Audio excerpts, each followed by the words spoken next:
The other trouble with knowledge is boxes. The going back to the boxes and all that stuff. But because we do live in an information era, and the internet exists, and there people like write billions of books nonstop, and there's so much academia everywhere, etc.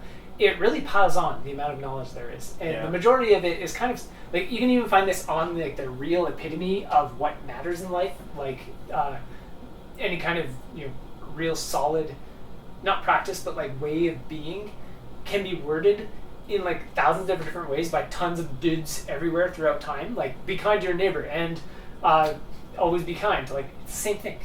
And like you just reword everything thousands and infinite ways, and because that is kind of where we are today, all of this knowledge is piling in, and most of it doesn't make any sense. You can see it in anything from the way people talk about like mechanics in music or games or writing and drawing, to anything. Like, there's it's all really similar, but then there's like different terms for this. Like, this is this kind of method, and this is this kind of technique, and this is this kind of practice, whatever it is. But they're so similar, and if we could just conglomerate or consolidate all of the terms and everything, you'd realize you only need like 1/1,000,000th of the amount of words that do exist in this field describing this thing, and it would be perfect. But having all those angles is great. Like, all the knowledge, like, that thing of like everybody can change on a dime. Sometimes they hear the same thing like 1,000 different ways, and then like the thousandth and first is the one that clicks, only because all the other 1,000 were there. So it's great. Having ridiculous amounts of knowledge is great, but it has its end point, its limitation. It's not going to take you beyond it. It's not going to take you from knowledge to happiness. That is not a route. It's not going to take you from knowledge to understanding, knowledge to clarity, knowledge to anything.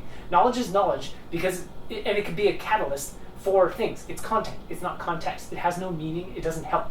It's there to hopefully trigger something and guide you into a way that you can be different, so you can actually live better with stuff applied that you've learned. Like, it's such a dynamic, foldy puzzle. But then you end up with universities and colleges and academic papers and articles and everything giving you thousands of terms for things that, like, this term is so similar to that term, and this term has like I guess we talked recently about like nihilism and a few other things like that, where it's like it fits so many things in a box, but the box was pointless to begin with, and it's just like an empty shell of a concept and an idea that somehow people have tacked on to all sorts of different practices or whatever. It doesn't mean anything.